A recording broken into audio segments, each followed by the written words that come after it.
We interrupt this program to bring you a very important episode of Ask Love Gigi. We just had the misfortune of spending hard-earned money watching the movie The Apparition. Spoiler alert, so if you haven't seen it and intend on seeing it, stop this tape now and go jump off a bridge. Where do we begin? First of all, why do there have to be 25 minutes worth of previews? I would pay extra money to see a movie that didn't have previews. That's not the fault of the movie, but it's still a legitimate gripe. And does Coca-Cola really have to advertise at the movies anymore? Do you know how many countries, starving countries, they could feed? Has anybody never heard of Coke before? I mean, is there anybody who's watching the previews for the movie and thinks, I'm really going to go try that Coca-Cola stuff that I just saw on the screen? Let's stop at the store. I'd like to try this product they keep advertising, Coca-Cola. Anyways. It was only us and one other person in the theater, which should have been a tip-off considering that the movie opens today. This movie is not the worst movie of 2012. It's up there. Although the year ain't over yet. The year ain't over yet, but this movie was pretty bad. Okay, I think first of all, we have to start with the really bad acting. The girl in the movie who you recognized from Twilight. Right, Ashley Greene. Who, I don't know who she is because I'm old and I'm out of touch. However, the thing that really bothered me is no matter how bizarre anything got in the movie, whether the lights flicked on and off, whether voices were being whispered down the hallway, whether somebody got sucked into a wall, she just had an irritated look on her face. She didn't even jump. As if what? I think you brought the great... her same reaction to like floodlights just blaring on or lights completely going off. She didn't even jump. She just had this irritated look on her face, like the same look she would get if she was at Hollister and the sales associate came to tell her that, sorry, I looked in the back, but they are out of size 0 jeans. Just irritated, not scared. Yeah, no more emotion. Of a smug, irritated look. The other thing that really bothered me was evidently they were living in a house that was the investment property, was it of her parents? Her mom. So her mom owned the house that they were living in. Beautiful house, by the way, in the middle of where in California? Palmdale.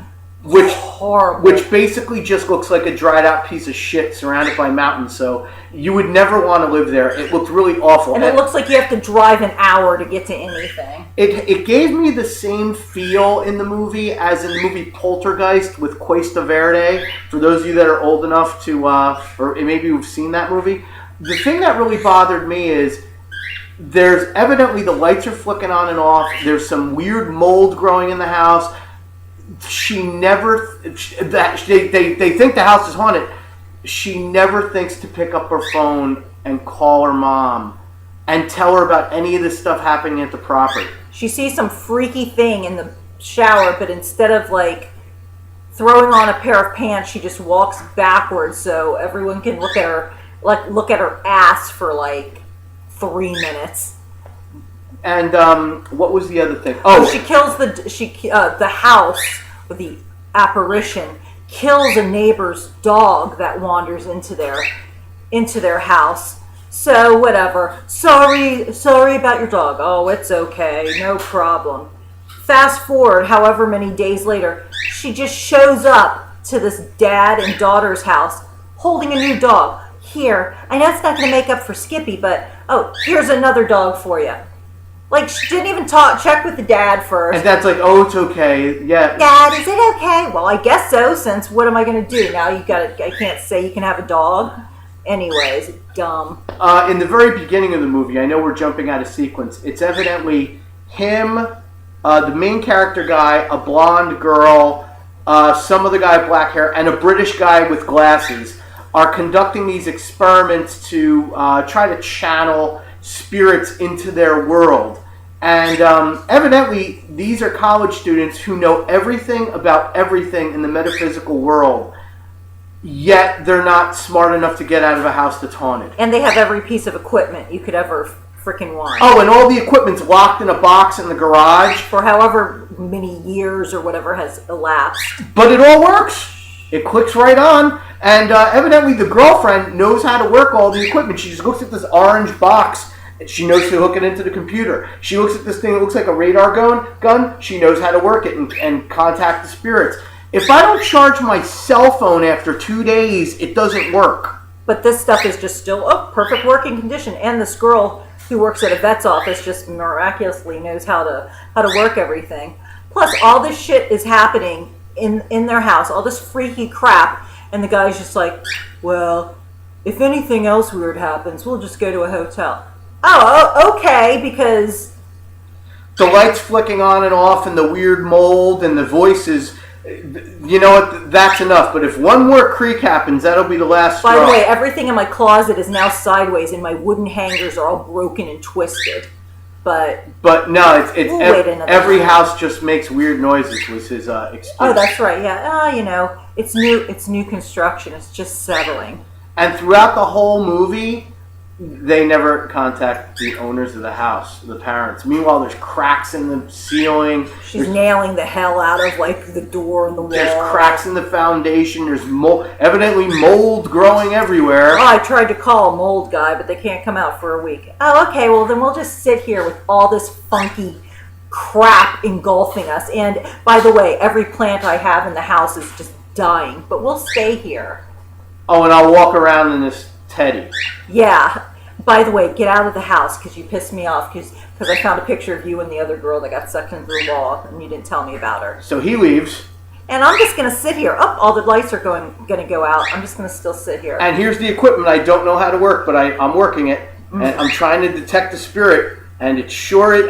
wait, there's something there? Nope, it's the boyfriend scaring me. Meanwhile, British guy Patrick, who's been trying... He keeps calling this guy, and the guy's not answering his call. He sends him email after email after email going, one's like, there's a problem, you need to call us. The last one, 30 emails later, is like, you're in trouble, blah, blah, blah. And the guy's just like, blah, blah. Well, yeah. Then he decides to call Patrick. Who answers on the first call and is there the next day. Yeah, like anybody else would see, oh, now he's calling? Well, screw you. You can wait a little bit. Then they're using all this technical jargon, how they're setting up the deflectors, and there's a little red laser connecting the whole house. There's a big schematic of the house comes up. And evidently they said that the entity draws power from energy, but they were sucking all the energy from the area into the house. Then nothing goes wrong for 3 days, and Patrick gets sucked into the garage. Patrick, see, even our bird is upset. Patrick shows up in his John Boy Walton pickup truck. So they're just cool. Nothing's happened for 3 days. Oh, we can finally have our life back. And drink a Corona. Right. Meanwhile, Patrick's just sitting at the dining room table drinking a Corona. Like, oh. While they're outside throwing out like, whatever. Oh, we can start our life. Everything's great now. And then, oops, there goes Patrick. Uh-oh, Patrick's gone. So they run outside. Just hop into Patrick's. What is your problem? Hop into Patrick's truck. Like, weren't the keys in his pocket? No, I guess the doors were unlocked and the keys were in his vehicle. The other thing is Patrick, before he gets sucked into the wall, tells them, he hands him a note. Now, if anything happens to me, mate, go to my place. I have a panic room, and you can hide in the panic room, and nothing in there can touch you. The panic room was more like the jail cell on the Andy Griffith show, where Otis would just go and lock himself into. Like, what's protecting you from this? You got some bars around anybody you? With a spear could have gotten... Somebody with a gun can just shoot between the right, bars. And evidently... I feel safe. So they walk into Patrick's house. Don't worry, we're wrapping up really soon. So they walk into Patrick's house. All the lights are on. Doors wide open. And evidently there's a loop recording of Patrick discussing. Patrick is discussing the entity through his archive tapes, which happen to be playing throughout the house. They don't think any of this is odd. They just casually walk in, and they go right to the panic cage. They lock themselves in the panic cage where there's food and there's water and all this stuff. And then all of a sudden, The girl turns her head and bends over so they get a nice shot of her ass again. Nice squid shot. And then she turns back and the boyfriend's gone. She doesn't even... And the lights go off. Poof! Now the lights are out. Now you're alone and the lights are out. She still has that irritated look on her face like she can't get a The room's like 5 by 6, but she's just like... Right, and like she has an irritated look on her face like, what's that? Starbucks is out of the diet latte. And she has to drink soy mocha latte foam. Meanwhile, Patrick's like, it's the quantitative, not the qualitative. They're watching us. We think we're watching them. We thought we was studying them, mate. Meanwhile, they're studying us. They wait until they can grab us. And they do. If you doubt your powers, you give powers to your doubt, mate. So, anyway, I know that sounded Australian. So anyway, she comes out of the cage to look for her boyfriend. She opens up some closet door. I don't know why she thought to open up that closet door.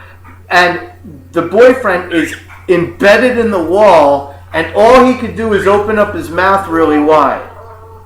By the way, why does every movie in this century involve a grayish-looking girl who crawls towards you with black hair? The Grudge, The Ring. They just opens her mouth, and there's no teeth or nothing in there. Like, what? That's scary? Maybe in Japan. Here it's just stupid. And they're always crawling out of dumb things like wells and washing machines and holes. Meanwhile, when they hop into Patrick's unlocked and keyed truck, it was bright light out. By the time they get to Patrick's house, it was pitch black.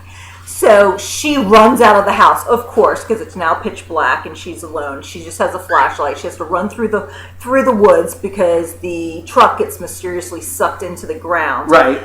And in no time, she's overlooking a Costco, where she just walks in. Nobody's there. But the doors are open. She walks in, finds a tent on display, crawls into the tent, and then sits there. And then about 9 hands come in. Well, you probably saw this in the commercial. About 9 hands slowly cover. She's not making any attempt to back these hands away, fight more, scream, nothing. And that's the end. Then they show you the outside of the tent like shaking, and then they roll the credits. Okay. By the way, the first thing I said was I want my money back. We didn't get our money back. But I think I know this is a long rant, kids, and Save yourself. And we're sorry. But we just want to save you a few bucks. Please don't go see The Apparition, because we just told you the whole movie. Shitty. And it was really awful. Awful. And the birds don't like it either. Look how upset these poor babies are. All right. Come here, Dusty. Follow us on Twitter.